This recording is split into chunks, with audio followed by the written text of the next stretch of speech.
শুনে নাও রে ইহুদি, তুমি যদি কালেমা পড়ে মুসলমান হয়ে যাইতে পারো, কালেমা পড়ে মুসলমান হইতে দেরি হয়ে যাবে, এরপর থেকে তোমার মাঝে আমার মাঝে কোনো পার্থক্য নাই, আমরা ভাই ভাই হয়ে যাব, সঙ্গে সঙ্গে আমরা দুইজনে ভাইয়ের সম্পর্কের মতো আমরা হব, আমাদের ডেস্টিনেশন হবে একসাথে মাওলার জান্নাত।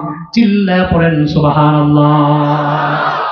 ইহুদি বড় অবাক হয়ে গেল, এত বড় একজন দামি লিডার, সাহাবায়ে কেরামদের এত বড় এত সেনা সদস্যদের লিডার নেতা হইয়া আমার মতো ইহুদি একজন রাখাল, আমার গায়ের মধ্যে দুর্গন্ধে ভরা, এর উপরেও আপনি আপনার বুকে নিয়ে নিবেন কয় হা, কারণ তোমার মাঝে আমার মাঝে কোনো পার্থক্য নাই, তখন তোমারে আমি বুকের মধ্যে নাম নিয়ে নেওয়া যাব, আমরা সঙ্গে সঙ্গে মুআনাকা করে ফেলবো।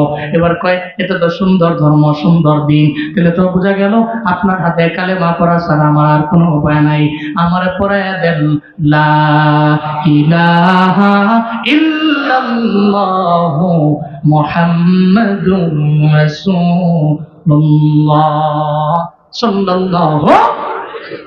কালেমা পড়ে মুসলমান হয়ে গেল। এরপরে বলতে লাগলেন নবীজি, একটু আগে তো আপনাকে মোহাম্মদ বলে সম্বোধন করলাম, এখন করতে পারি না, এখন তো নবী গো আমি ঈমান আনলাম, এখন আমি কি করতে পারি, কোন আমলের লাইনে আমি আগাবো আমার একটু বলেন না।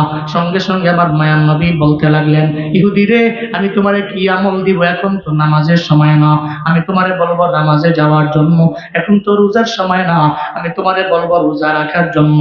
তাহলে বর্তমানে আমাদের কাজ হলো এই ইহুদি সাহাবায়ে কেরামেরা সব সাহাবায়ে কেরামেরা খায়বারের প্রান্তরে যুদ্ধ করার জন্য আসছে, তাহলে তোমার জন্য এখন ফরজ বিধান হলো যুদ্ধের ময়দানে যাওয়া। আমি তোমাকে নামাজের ব্যাপারে বলতে পারি না, আমি তোমাকে রোজার ব্যাপারে বলতে পারি না, আমি তোমাকে দাওয়াত দিতে পারি জিহাদের ময়দানে যাওয়ার জন্য। এবার ওই নৌ মুসলিম কয়, ও পয়গম্বর আমার, আমি যদি খায়বারের প্রান্তরে যাইয়া ওখানে যদি যুদ্ধের ময়দানে যুদ্ধ কইরা যদি আমি শহীদ হয়ে যাই, তাহলে আমার ফায়দা কি? কয় তুমি যদি শহীদ হও তাহলে তোমার কোনো চিন্তা নাই, তোমার কোনো টেনশন নাই, হাসরের ময়দানে আল্লাহ পাক রব্বুল আলামিন তোমার কোনো হিসাব নিবে না, বেলা হিসাব আমার মাওলা তোমার জান্নাতে দিয়ে দিবে। যারা বেলা হিসাব জান্নাতি, এদের মাঝে একদল হলো শুহাদা। হাসরের ময়দানে আল্লাহ বলবে, শহীদ রে তোর তো হাত নাই, তোর তো পা নাই, তোর তো কান নাই, তোর পুরা বডিটাই রক্ত মাখা বডি, তোর তো জমিনের মধ্যে গোসল দেওয়া হয় নাই। কেন দেওয়া হয় নাই? আমি রবের পক্ষ থেকে নিষেধ ছিল, যারা শুহাদা তাদের তো গোসল দেওয়া হয় না। আসরের ময়দানে আল্লাহ বলবে, শহীদ রে জমিনের মধ্যে আমার দিন বাস্তবায়ন করতে যাইয়া তাজা রক্তগুলো জমিনের মধ্যে বিলীন করে দিয়া গেল, আজকে আমি আল্লাহ তোর জন্য জাহান্নামে আমি আল্লাহ তোরে দিতেও পারি না, আবার মিজানের দাড়ি পাল্লায় আমি আল্লাহ তোর দরবার থেকে হিসাব নিতে পারি না। যা যা, তোর জন্য জান্নাতের 8টা দরওয়াজা ওপেন আছে, সেই দরওয়াজা দিয়া মন চায় ওই দরওয়াজা দিয়া জান্নাতে ঢুকে যা। আল্লাহ নবী বললেন, নও মুসলিম রে, তুমি যদি কালেমা পড়ে মুসলমান হইলা, এখন যদি যুদ্ধের ময়দানে যেতে পারো, যদি ওখানে গিয়া শহীদ হয়ে যাও, তাহলে বেলা হিসাব তুমি জান্নাতি। পড়া যাবে কি মারহাবা? বেলা হিসাব তুমি জান্নাতি, শহীদ হয়ে গেলে। আর যদি গাজী হই, কি কয়, যদি গাজী হয়ে ফিরে আসি, তা গাজী হয়ে ফিরে আসলেও তুমি তো ফি সাবিলিল্লাহ যুদ্ধ করছো, তোমার ডেস্টিনেশন জান্নাত। অফার পায় কয়, নবী আমি এখনই গেলাম, নবর তুইটা দৌড় দিতেছ। নবীজি কয়, দাঁড়াও, যাইও, এরা কিছু কাজ আছে। নবীজি বললেন, তুমি তো রাখা, তোমার কাছে যে ছাগলগুলো আছে, এই ছাগলগুলো কার? তোমার না, কার? এটা ইহুদি। তাহলে তো এই ছাগল রাইখা তুমি মইরা গেলে এটা বান্দার হক। কার হক? কার হক? বান্দার হক। তুমি কার ছাগল আইনা রাইখা দিয়া তুমি যুদ্ধের ময়দানে যুদ্ধ করে শহীদ হয়ে গেছো, কার ছাগল? আর একজনের, তুমি জান্নাত পাবে না। বান্দার হক, আগে বান্দার হকটা দিয়ে আসো, এরপরে বান্দার হক যখন তুমি বান্দার কাছে পৌঁছায় দিবা, তুমি শহীদ হবা, তো বেলা হিসাব তুমি জান্নাতি হয়ে যাবা। কি টাইমে নবীজি বান্দার হক নিয়ে, কি টাইমে, কি মোমেন্টে নবীজি বলছেন না আগে বান্দার হক। বান্দার হক বড় মারাত্মক। আসলে ময়দানে আল্লাহ বলবে, কিরে আমার বান্দা, তুই নেক আমলের বিনিময়ে জান্নাতের মধ্যে যাও। মিজানের দাড়ি পাল্লায় ডান হাতের মধ্যে আমল নামা পেয়ে যাবে। জান্নাতে যাওয়ার জন্য আল্লাহ বলবে, যখন আল্লাহ পাক বলবে জান্নাতে যাওয়ার জন্য, ওই বান্দা জান্নাতের দিকে একটা দৌড় মারবে। তখন প্রতিমধ্যে একজনে গিয়া দাঁড়ায় যাবে, কয়ে দাঁড়াও। কিরে কে তুই? আমি তো তোমার ওই শ্রমিক, আমি তো তোমার গার্মেন্টস এর মধ্যে আমি চাকরি করছিলাম, আমি তোমার বাড়ির মধ্যে মাটি কাটছিলাম, তুমি পাওয়ার দেখাইয়া আমার বেতন তো তুমি কমায়া দিছিলা, তুমি দাও নাই। কমিটমেন্ট যা করছো তুমি দাও নাই। আমি তো রবের কাছে কেন্দা কেন্দা বিচার দিছি, আমার তো কোনো পাওয়ার নাই, আমার তো কোনো অ্যাবিলিটি ছিল না, আমি কিচ্ছু করতে পারি নাই। তবে আল্লাহর দরবারে আমি বিচার দিছি, ওই তো দুনিয়ার জমিনে আমার তো পাওয়ার ছিল না, টাকা ছিল না, নেতা ছিল না, লিডার ছিল না, কেউ ছিল না। জমিনের মধ্যে তুমি আমার হক মাইরা খাইছো। দাঁড়াও, আজকে জান্নাতে যাওয়ার আগে আমার জমিনের টাকাগুলো আমায় দাও, এরপরে তুমি জান্নাতে যাও। এরপরে যাও। অবাক হয়ে যাবে, আল্লাহকে যা বলবে, আল্লাহ গো, কি বলে তোমার বান্দা জান্নাতে যাব আমি কনফার্ম, কিন্তু যাওয়ার আগে আমার দাঁড় করে দিল, কি বলে তোমার বান্দা? কি বলে? নাকি আমার কাছ থেকে টাকা পায়। এই ফুটেজ তো রেডি আছে, কিরামান কাতিবিন আছে না? না আছে তো, কখন দেখ তো কি করছে। হ্যাঁ, এত টাকা নিছিল তো দেয় নাই, অথবা তার হক ছিল তো দেয় নাই, তো কি করা যায়? কি যে একটা ঝামেলায় পড়বে। আসলে ময়দানে টাকা আছে? আছে নাকি? রিয়াল আছে, ডলার আছে, মানি এক্সচেঞ্জার আছে, ডলার আছে, ভাঙ্গিয়া ভাঙ্গিয়া এটা টাকা করে দিয়া না মনে এটা হবে না তো। এই জন্য খুব সাবধান। বহুত লোক আছে দোকানে বাকি খায়, এক দোকানে যায় মানে 5-10 হাজার বাকি খাইয়া ওরা আরেক দোকানে যায়, এই দোকান থেকে আরেক দোকানে যায়, ওই দোকানে খেয়ে আবার আরেক দোকানে যায়। আর যেই লোকের কাছ থেকে বাকি নিচ্ছে হেললে কোনো দেওয়ার সাক্ষাৎ নাই। যদি দেখে যে বহুত দূরে দেখছে দোকানদার একটা দৌড় মারছে, খাইছে রে, দাঁড়ে ভাবে খাওয়া যাবে না, মুশকিল। তো বেচারাও মোটামুটি 5-6 মাস, বছর খানেক আর পিছনে পিছনে ঘুরছে, এটা আনে না বা হ্যাঁ ধরাই দেয় না। হঠাৎ করে একদিন মসজিদে ঢুকছে, তো হ্যাঁ ঢুকছে মসজিদে, হ্যাঁ হ্যাঁ। এখন তো বিশাল ঝামেলা, মসজিদে তো গেট গুট নাই, 4-5টা গেট ঠাস করে ঢুক দিয়ে বেরিয়ে যাবো, মসজিদে ধরে বসছে। মিয়া বাকি বুকি হ্যাঁ আমার টাকাও দেও না, দেওয়াও করো না। হ্যাঁ কি তোর কি লাশ শরম নাই? তোর কি লাশ শরম নাই? মানে কি কয়? হ্যাঁ হ্যাঁ 1 বছর ধরে বেড়ার লোক দেখাই করে না, বেড়াতে বাকি বুকি খাইয়া হ্যাঁ ঘুরে, হ্যাঁ লাশ শরম নাই। বেড়া যায় খুঁজছে, বেড়া দেখে তোর লাশ শরম নাই, মুষ্টি দেওয়ার লাগে, মসজিদেও তোর দরদ লাগবে নাকি? মানে এক কথায় মানে হে লাশ শরম আছে, আর যে বেটা খুঁজছে হ্যাঁ লাশ শরম নাই। মারাত্মক। আপনি ঘুরে ঘুরে 900 করে নষ্ট করেন না। আসলে ময়দানে হবে বিচারের কাজ ঘোরায় দাঁড়াতে হবে, বান্দা আপনার সামনে প্রতিবদ্ধ হয়ে দাঁড়িয়ে যাবে, সাবধানে যান। ততদিন তো টাকা নাই, রিয়াল নাই, ডলার নাই, কি আছে? ন্যাক।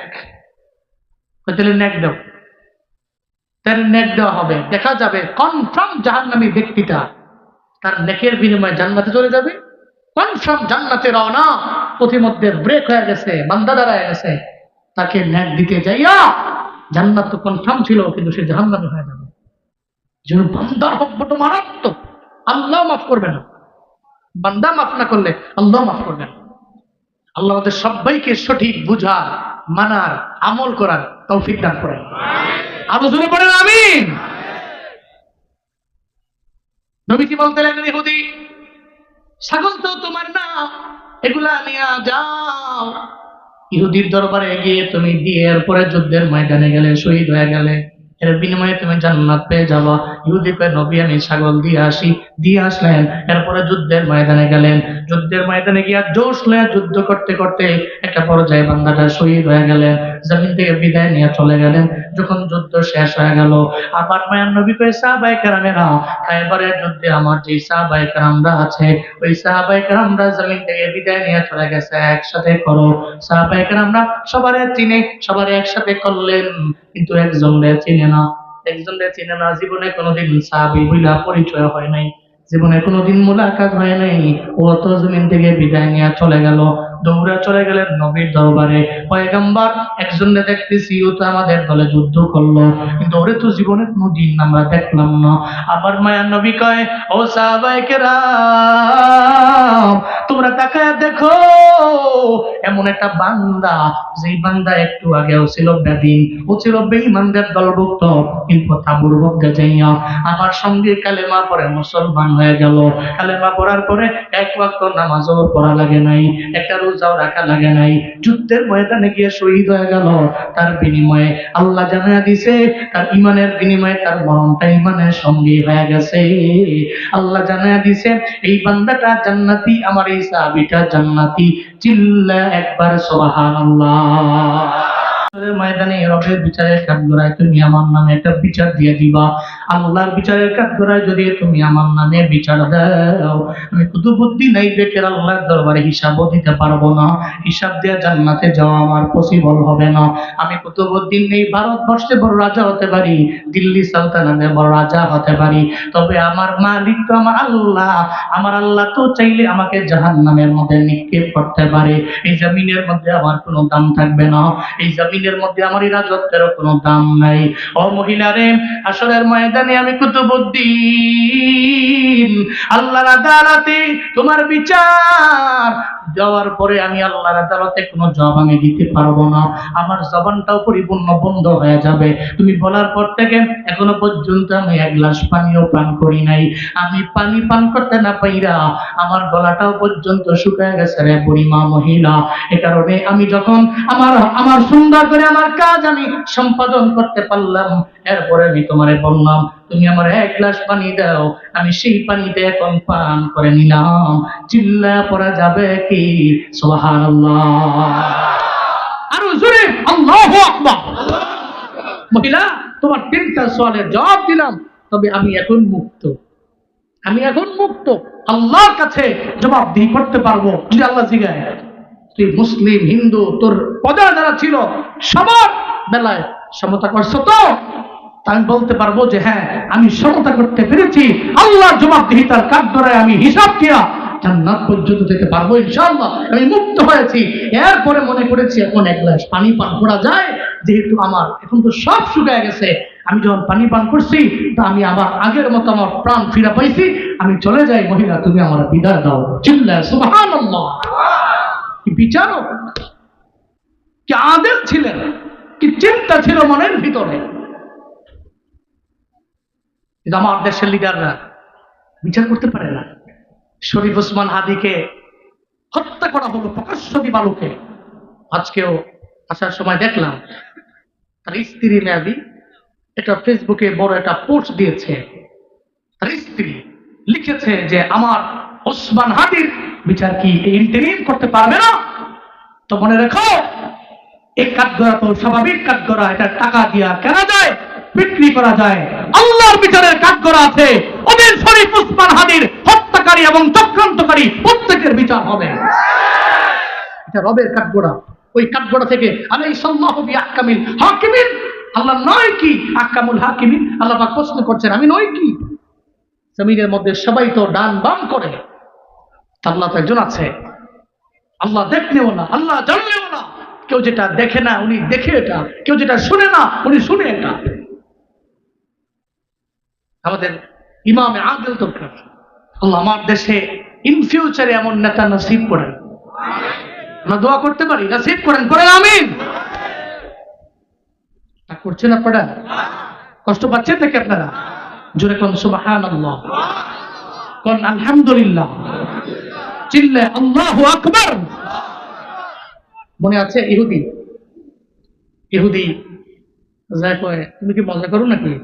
তুমি এত বড় লিডার, এত বড় নেতা, সাধারণ তাবুর মধ্যে? আমি তো অবাক। কি কয়? ইহুদি কয় তা আমার একটু পারমিশন দেওয়া যায়, আমি তোমাদের লিডারের সাথে একটু মোলাকাত করবো। কে যাও। পারমিশন দেওয়া হলো। নবীজির কাছে গেলেন, তাবুতে ঢুকলেন। নবীকে বললেন, ইয়া মুহাম্মদ সাল্লাল্লাহু আলাইহি ওয়াসাল্লাম, সে তো মুসলিম না ইহুদি। মুহাম্মদ, আমি জানি তুমি একটা দাওয়াত দাও, বলো তো এই দাওয়াতটা কি? আমি না, আদম থেকে নিয়ে আমি পর্যন্ত পৃথিবীর যে নবী আসছে সবার দাওয়াত তাওহীদের মানে লা ইলাহা লা ইলাহা ইল্লাল্লাহ মুহাম্মদ রাসূলুল্লাহ। এটা আমাদের নবীর দাওয়াত, এটা দাওয়াত। আচ্ছা, এটা পড়লে আমার কি ফায়দা হবে? আমি পড়লাম অথবা বললাম, তোমার দাওয়াত মানলাম, আমার ফায়দা কি? এর বিনিময়ে তুমি জান্নাত পাবা। সুবহানাল্লাহ, জোরে পড়বেন না। এর বিনিময়ে কি পাবে? এর বিনিময়ে তুমি জান্নাত পাবে। আর কি পাবো? জান্নাত পাইলাম, এর বিনিময়ে জান্নাত পেলাম, আর কি পাবো? এর বিনিময়ে 2 নাম্বার পেয়ে যাবা। তুমি তো আমার বড় লিডার মনে করলা, বড় নেতা তুমি আমারে মনে করলা। শুনে নাও রে ইহুদি, তুমি যদি কালেমা পড়ে মুসলমান হয়ে যাইতে পারো, কালেমা পড়ে মুসলমান হইতে দেরি হয়ে যাবে, এরপর থেকে তোমার মাঝে আমার মাঝে কোনো পার্থক্য নাই। আমরা ভাই ভাই হয়ে যাব, সঙ্গে সঙ্গে আমরা দুইজনে ভাইয়ের সম্পর্কের মতো আমরা হব। আমাদের ডেস্টিনেশন হবে একসাথে মাওলার জান্নাত। চিল্লায়া পড়েন সুবহানাল্লাহ। ইহুদি বড় অবাক হয়ে গেল, এত বড় একজন দামি লিডার, সাহাবায়ে কেরামদের এত বড় এত সেনা সদস্যদের লিডার নেতা হইয়া আমার মতো ইহুদি একজন রাখাল, আমার গায়ের মধ্যে দুর্গন্ধে ভরা, এর উপরেও আপনি আমার আপনার বুকে নিয়ে নিবেন? কয় হ্যাঁ, কারণ তোমার মাঝে আমার মাঝে কোনো পার্থক্য নাই। তখন তোমারে আমি বুকের মধ্যে নাম নিয়ে নেওয়া যাব, আমরা সঙ্গে সঙ্গে মুআনাকা করে ফেলবো। এবার কয় এটা তো সুন্দর ধর্ম, সুন্দর দিন। তাহলে তো বোঝা গেল আপনার হাতে কালেমা পড়া ছাড়া আমার আর কোনো উপায় নাই। আমারে পড়ায়া দেন লা ইলাহা ইল্লাল্লাহু মুহাম্মাদুর রাসূলুল্লাহ সাল্লাল্লাহু। কালেমা পড়ে মুসলমান হয়ে গেল। এরপরে বলতে লাগলেন, নবীজি একটু আগে তো আপনাকে মোহাম্মদ বলে সম্বোধন করলাম, এখন করতে পারি না, এখন তো নবী। নবী গো, আমি ঈমান আনলাম, এখন আমি কি করতে পারি? কোন আমলের লাইনে আমি আগাবো এমন একটু বলেন না। সঙ্গে সঙ্গে আমার মায়ার নবী বলতে লাগলেন, ইহুদি রে, আমি তোমারে কি আমল দিব? এখন তো নামাজের সময় না, আমি তোমারে বলবো নামাজে যাওয়ার জন্য। এখন তো রোজার সময় না, আমি তোমারে বলবো রোজা রাখার জন্য। তাহলে বর্তমানে আমাদের কাজ হলো, এই ইহুদি সাহাবায়ে কেরামেরা, সব সাহাবায়ে কেরামেরা খায়বারের প্রান্তরে যুদ্ধ করার জন্য আসছে। তাহলে তোমার জন্য এখন ফরজ বিধান হলো যুদ্ধের ময়দানে যাওয়া।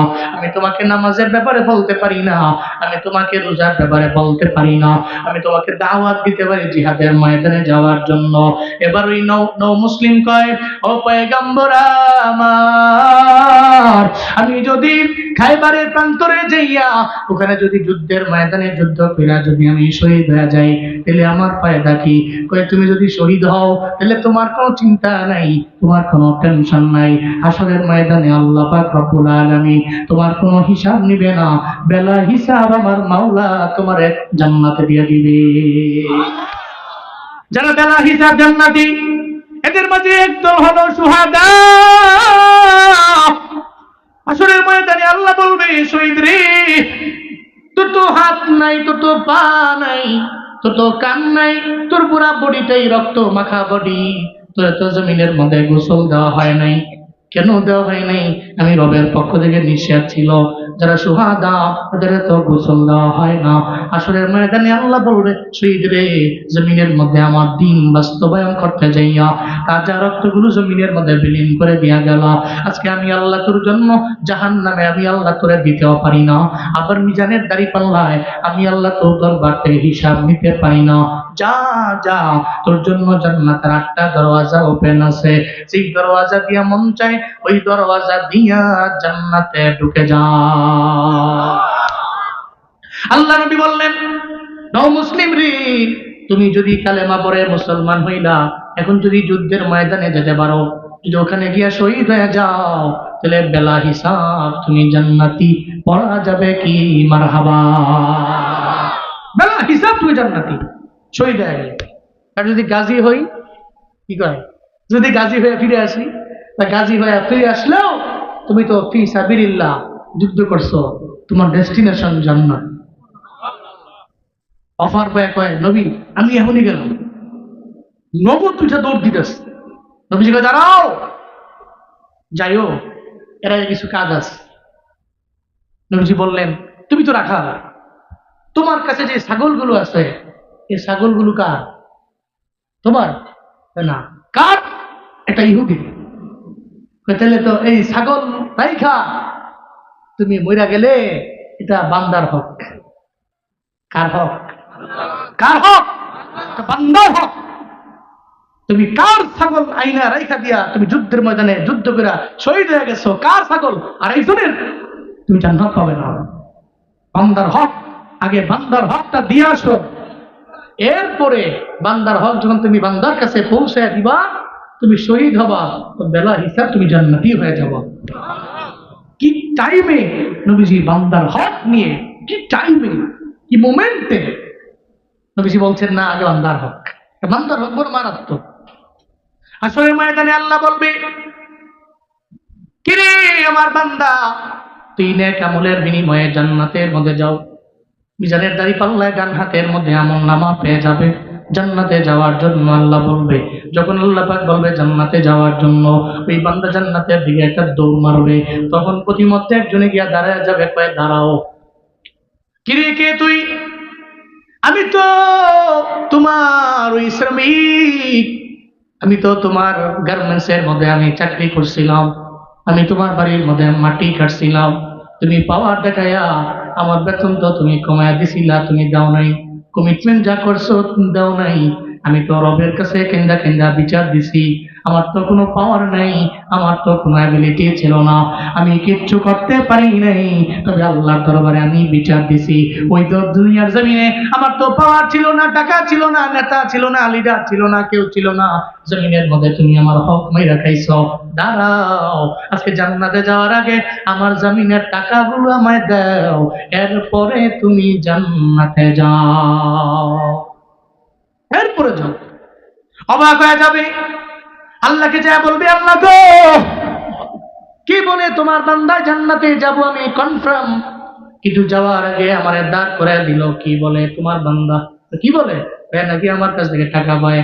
এই ফুটেজ তো রেডি আছে, কিরামান কাতিবিন আছে না? না আছে তো, কখন দেখ তো কি করছে।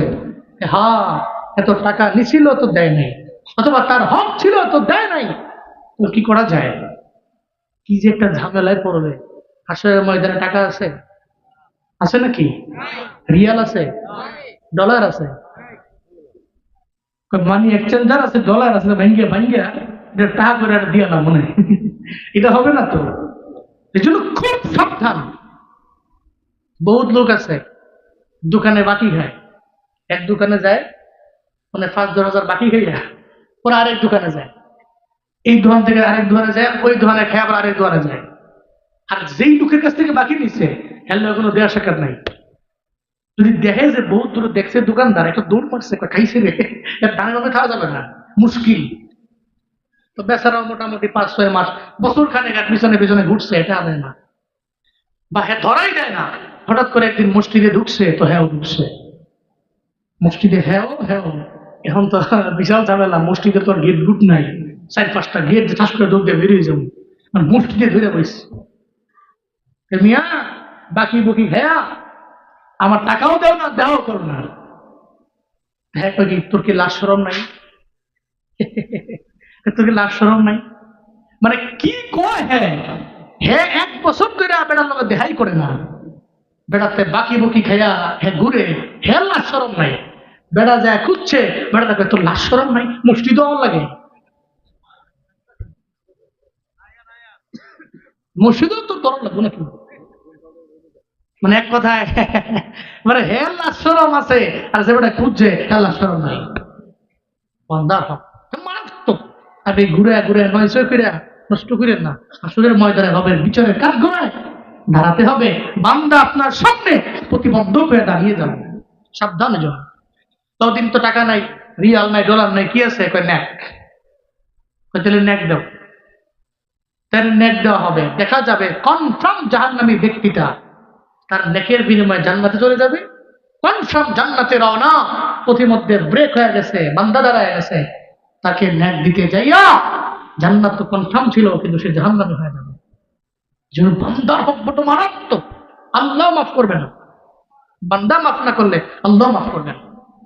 আল্লাহ আমাদের সবাইকে সঠিক বুঝার, মানার, আমল করার তৌফিক দান করেন। আরো জোরে পড়েন আমিন। নবীজি বলতে লাগলেন, ইহুদি, ছাগল তো তোমার না, এগুলা নিয়ে যাও। ইহুদির দরবারে গিয়ে তুমি দিয়ে এরপরে যুদ্ধের ময়দানে গেলে, শহীদ হয়ে গেলে, এর বিনিময়ে তুমি জান্নাত পেয়ে যাবা।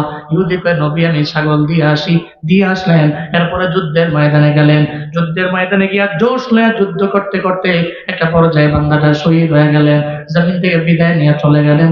যখন যুদ্ধ শেষ হয়ে গেল, আবার মায়ার নবী কয়, সাহাবায়ে কেরামেরা, খায়বারের যুদ্ধে আমার যে সাহাবায়ে কেরামরা আছে, ওই সাহাবায়ে কেরামরা জমিন থেকে বিদায় নিয়ে চলে গেছে, একসাথে করো। সাহাবায়ে কেরামরা সবারে চিনে, সবারে একসাথে করলেন, কিন্তু একজনরে চিনে না। একজনরে চিনে না, জীবনে কোনোদিন সাহাবী বইলা পরিচয় হয় নাই, জীবনে কোনোদিন মুলাকাত হয় নাই। ও তো জমিন থেকে বিদায় নিয়ে চলে গেল, দৌড়া চলে গেলেন নবীর দরবারে। পয়গম্বর, একজনকে দেখতেছি, ও তো আমাদের দলে যুদ্ধ করলো, কিন্তু ওরে তো জীবনে কোনোদিন আমরা দেখলাম না। আবার মায়ার নবী কয়, ও সাহাবায়ে কেরাম, তোমরা তাকায় দেখো, এমন একটা বান্দা, যেই বান্দা একটু আগেও ছিল বেদিন, ও ছিল বেঈমানদের দলভুক্ত, কিন্তু তাবুর মধ্যে যাইয়া আমার সঙ্গে কালেমা পড়ে মুসলমান হয়ে গেল। কালেমা পড়ার পরে এক ওয়াক্ত নামাজও পড়া লাগে নাই, একটা রোজাও রাখা লাগে নাই, যুদ্ধের ময়দানে গিয়ে শহীদ হয়ে গেল। তার বিনিময়ে আল্লাহ জানায়া দিছে, তার ইমানের বিনিময়ে তার মরণটা ইমানের সঙ্গে হয়ে গেছে। আল্লাহ জানায়া দিছে, এই বান্দাটা জান্নাতি, আমার এই সাহাবীটা জান্নাতি। চিল্লা একবার সুবহানাল্লাহ। নামাজ লাগে নাই, রোজা লাগে নাই, আমল লাগে নাই, এরপরেও জিহাদের ময়দানে গেছে, সে জান্নাতি। জান্নাতি সাহাবায়ে কেরামের আরে, এজন্য ইমানের মরণটা বড় দামি। ইমানই না মইরা গেছে তো জান্নাতি। ওই বান্দাটা ইমানের সঙ্গে মরণ হইছে তো জান্নাতি। রাবিয়া বসরি আগে আমারে কনফার্ম দেন, ইমান নিয়ে আমি মরতে পারবো কি পারবো না, এই ব্যাপারে আমারই তো কোনো গ্যারান্টি নাই। আমার এই টেনশন মুক্ত না হইলে আমি আপনার সঙ্গে বিবাহের বন্ধনে আবদ্ধ হতে পারবো না। হাসান বসরি কয়, আমার নিজের গ্যারান্টি নাই। কয়, তেলে নাম্বার ওয়ান, আপনার যে টেনশন আমারও সেম টেনশন, তেলে তো কোনো কিছুই হইল না। এবার 2 নাম্বার টেনশন দেখেন দূর করতে পারেন কিনা। বলতে লাগলেন, রাবিয়া, হাসান বসরি, জমিন থেকে আমি বিদায় নিয়ে চলে যাব, কবরের মধ্যে যাওয়ার পরে মুনকার নাকি কবরের মধ্যে চলে আসবে, ওখানে এসে সওয়াল করবে। কয়টা? জুড়ে বলেন কয়টা? 3টা সওয়াল করবে। 1 নম্বরে মান রব্বুক, রবের পরিচয় দাও। 2 নম্বরে ওমা দীনুক, এরপরে ধর্মের পরিচয় দাও। ওমান হাযার রাজুলুল্লাযী বুইসা ফীকুম, মদিনার নবীর পরিচয় দাও। 3টা পরিচয় যখন দিতে বলা হবে, যদি আমি জবাব দিতে পারি তাহলে কবর জান্নাত হবে, যদি আমি না পারি তাহলে কবর জাহান্নামে গর্ত হয়ে যাবে। তাহলে আমায় বলো না, আমি ওই 3টা সওয়ালের জবাব দিতে পারবো কি পারবো না? হাসান বসরি কয়, নিজের তো বেল নাই, তোমার বেলায় আমি কি বলবো? কারণ মুনকার নাকিরের সওয়ালের জবাব কে দিতে পারবে কি পারবে না, কে পারবে কে পারবে না, ব্যাপারে কোনো ব্যক্তি জানে না, একমাত্র জানে একজন। চিল্লায়া বলেন তার নাম। হাসান বসরি কয়, আমার বেল নাই। রাবিয়া বসরি কয়, হায় হায়, তাহলে তো টেনশন নাম্বার 2 তো রয়ে গেল। সারা জিন্দেগি টেনশন ছিল, মুনকার নাকিরের সওয়ালের জবাব দিতে পারবো কি পারবো না। এটা তো কঠিন জবাব, এই জবাব দিতে পারলেই তো কামিয়াব। সুবহানাল্লাহ জোরে পড়বেন না? আম্মা জান খাদিজা রাদিয়াল্লাহু আনহা তো কাঁদছেন, উনি চিন্তা করতেন আমি মুনকার নাকিরের সওয়ালের জবাবটা দিতে পারবো কি পারবো না। এই জন্যই তো ইন্তেকালের আগেও নবীজিকে বলছেন, সবাই তো দাফন করার পরে আত্মীয় স্বজনরা চলে যায়, সবাই আমাকে রেখে চলে যাবে, কিন্তু আপনি যাইেন না, আপনি আমার কবরের পাশে থাকেন, ওখানে থাইকা মুনকার নাকিরের 3টা সওয়ালের জবাব আপনি নিজে দিয়া এরপরে বাড়িতে যান। এটা বড় দামি। মুনকার নাকিরের সওয়ালের জবাব দিতে পারছি তো কবর জান্নাত হয়ে গেছে, দিতে পারি নাই তো জাহান্নামে গর্ত হয়ে গেছে। মারাত্মক, এটা মারাত্মক। হাসান বসরিকে আমার নিজেরই বিল নেই, এই তোমার ব্যাপারে কি বলবো। কিন্তু আমার দেশের কিছু ভণ্ড আছে, হ্যাঁ কই যে তুমি খালি মুরিদ হও, বাকি যা করার বাকিটা আমি দেখবো নি, আমি নিজে তোমার পাট্টাল কইরা জান্নাত পর্যন্ত নিয়ে যাবো। নাউজুবিল্লাহ যদি করবেন না। হাসান বসরিকা নিজেরই বিল নেই, আবার তোমার বিষয়ে কি বলবো, কি বলবো। 3 নম্বরে প্রশ্ন করলেন, টেনশন তো দুইটা রয়ে গেছে। 3 নাম্বার টেনশন আমার মাথায় খালি ঘুরপাক খায়, হাসরের ময়দানে আবরাররা জান্নাতি হবে আর ফুজ্জাররা জাহান্নামী হবে। আচ্ছা বলেন তো, আমি কি আবরারদের দলভুক্ত হব না ফুজ্জারদের হব? আমি কি নেক আমল করলে ওদের দলভুক্ত হয়ে জান্নাতি হব নাকি ফুজ্জারদের দলভুক্ত হয়ে জাহান্নামী হব? কোন দলের? ওইটা তো আমি নিজেই জানি না। হ্যাঁ, আমি যে আবরার হব গ্যারান্টি নাই তো, আবার ফুজ্জার হয়ে যায় কিনা এই ব্যাপারে গ্যারান্টি নাই, আমার নিজেরই গ্যারান্টি নাই। তোমারে কি বলবো? রাবিয়া কয় 3টা টেনশন দিলাম আপনার মাথায়, আপনি কোন আপনি নিজেই টেনশনে আছেন। কিন্তু 3 টেনশনে আমার রয়ে গেছে। 4 নাম্বার টেনশন, হাসরের ময়দানে জান্নাতে যাওয়ার জন্য একটা ব্রিজ আছে। কি আছে? জান্নাতে যাওয়ার জন্য ব্রিজ। ব্রিজের নাম কি? পুলসিরাত। আমি এটা পার হতে পারবো কি পারবো না গ্যারান্টি নেই। এই ব্যাপারে সারা জিন্দেগি লাগা আমি টেনশন করলাম, আমি পার হয়ে জান্নাতের মধ্যে যেতে পারবো কি পারবো না। আমাকে বলেন না হাসান বসরিকে আমার নিজেরই তো বেল নেই, যমুনা ব্রিজ পার হবো, টুল লাগবে, পকেটে টুল নাই। 400 টাকা আছে, লাগবে 550 টাকা আমার ছোট গাড়ির জন্য। আর একজনই যায় যদি কয় তুমি পার হবা আমার আমার সঙ্গে লয়ে যাও, আমি কমু নিজেরই তো বেল নেই, টুল দেওয়ার টাকা পকেটে নাই, বাট তোমার 550 টাকা দিয়া আমি কেমনে ওপারে নিয়ে যাবো? নিজের জানে বেল নেই, ওইখানে তো আর একজনের নেওয়া যায় না। হাসান বসরি কয় আমি নিজে টুল দিয়া পৌঁছাতে ব্রিজ পার হয়ে জান্নাতে যেতে পারবো কি পারবো না ব্যাপারে আমারই গ্যারান্টি নেই। তোমারে নিতে পারবো কি পারবো না আমার জানা নাই। চিল্লে আল্লাহু আকবার। টুল তো আমারই নাই, যেই টুলের যে টাকা ওটা তো আমার পকেটে নাই। তার একজন যদি এক পয়সা লইয়া যায়, ও টুল তুমি দিয়ে দিও, হ্যাঁ বোঝে ফাইজলামি করো, আমার পকেটে টাকা নাই। হ্যাঁ কি করে না করে, আমি নিজেই পুরো ব্যাগ করে গেছি। মাঝে মাঝে ওই যমুনার টুল দিয়ে তো আমরা প্রায় সময় যাই, মাসে আমার 10, 15, 20 বার যাওয়া হয়। কালকেও সিরাজগঞ্জে যাবো, তো আমার তো যমুনার টুল দেওয়া লাগবে। তো যাওয়ার সময় ড্রাইভার মজা করে কয় কি মাঝে মাঝে কি কম টুল নেওয়া যায় না, আমরা প্রতিদিন আসি। হ্যাঁ আবার মজা করে, তাহলে হুজুরের 50টা বাড়ায় দেখ, 550 তো 600 দেখ। কারণ ড্রাইভারের কি লারা মারা দিও না, লারা দিলে টিয়া বেশি নিব আরো। তো কোনোদিন যদি যাওয়ার পথে পকেটে টাকা নাই তো যাবো কেমনে? টুল তো নাই, আমাকে তো পার করবে না। আরেকজন যদি এক ভাই আমার টুলটাও তুমি দিয়ে দেও, তুমি যে ভাই আমার নিজেরই বেল নাই, তোমার নিবু কেমনে? হাসান বসরি কয় পুলসিরাত পার হয়ে জান্নাতে যেতে পারবো কি পারবো না ব্যাপারে আমারই গ্যারান্টি নাই। রাবিয়া তুমি আমার ছাত্রী, তোমাকে আমি পার করে নিতে পারবো কি পারবো না ব্যাপারে আমারও গ্যারান্টি নাই, তুমি জানিও না, আমি বলতেও পারি না। রাবিয়া বসরি কয় ঠিক আছে বুঝুইছে, আমার 4 টেনশন তো 4 টেনশন মাথায় রয়ে গেছে, আপনার সঙ্গে বিবাহ বন্ধনে আমার আবদ্ধ হওয়া হবে না। চিল্লে আল্লাহু আকবার। এই জন্য সবকিছুর মূলে ঈমান আর নেক আমল দিয়া ব্যক্তিগত আপনার আমল তো আপনার কবর ঠিক, এটা আপনার আমল দিয়ে যেতে হবে। আপনার ঈমান আপনার আমল ঠিক তো আপনার জন্য কনফার্ম জান্নাত হয়ে যাবে। আল্লাহ আমাদের সব ভাইকে জান্নাতে আল্লাহর পাশে একটা ঘর বানায় দেন। আরো জোরে চিল্লে আমিন। মালি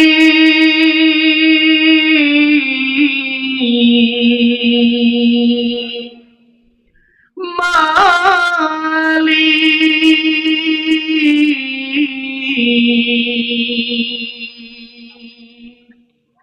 মালি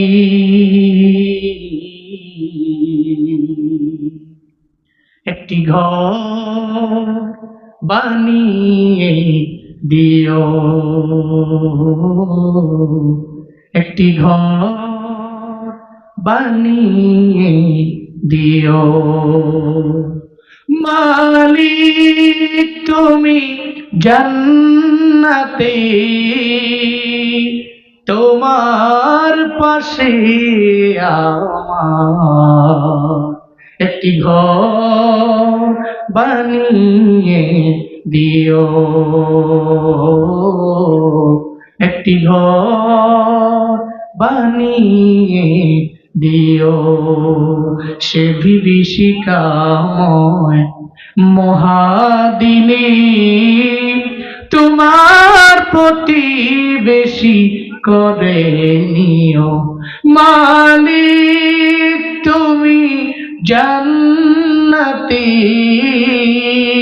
তোমার পাশে আমার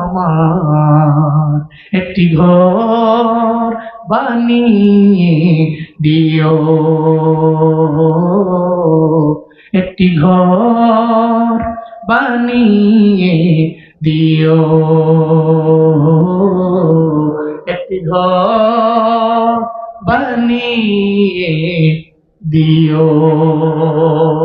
চিল্লা পড়না আমিন। আল্লাহ আমার ইমানের বিনিময়ে, আমাদের নেক আমলের বিনিময়ে তুমি জান্নাতে তোমার পাশে আমাদের প্রত্যেককে সিঙ্গেল সিঙ্গেল একটা ঘর তুমি বানিয়ে দিও। পড়না আমিন। লাগবে ইমান, লাগবে আমল। ইমানের পরে আমলের বিষয়টা দেখতে হবে। নামাজ পড়বেন ইনশাআল্লাহ, হ্যাঁ অনেক ব্যস্ত আছেন, এরপরেও যাতে 5 ওয়াক্ত নামাজ ছুটে না যায়, হ্যাঁ ইনশাআল্লাহ। 3 বেলা পড়তে পারছেন মসজিদে, 2 বেলা পারতেছেন না, জেনে আসেন, এনেই দাঁড়ায় যান না, যাতে নামাজ ছুটে না যায়, 5 ওয়াক্ত নামাজ না ছুটে, যাতে আল্লাহকে বলতে পারেন আল্লাহ আমি ঝামেলায় ছিলাম, অনেক মুশকিলে ছিলাম, এরপর নামাজ পড়ছি, আল্লাহ আপনাকে মাফ করবে ইনশাআল্লাহ। আপনার নামাজ স্তম্ভ, ইমানের পর এটা জরুরি। এই জন্য 5 ওয়াক্ত নামাজ পড়বেন। খালি বয়ান শুনলে হবে না, বয়ান শুই না, বাড়িতে যে বাসায় যে আমল করতে হবে, হ্যাঁ ইনশাআল্লাহ। আল্লাহ আমাদের সবাইকে কবুল করেন, মঞ্জুর করেন, ইমান আর আমলের বিনিময়ে জান্নাত নসিব করেন। পড়েন আমিন। জি কি জি জি জি জি ভালো আছেন? আলহামদুলিল্লাহ। জি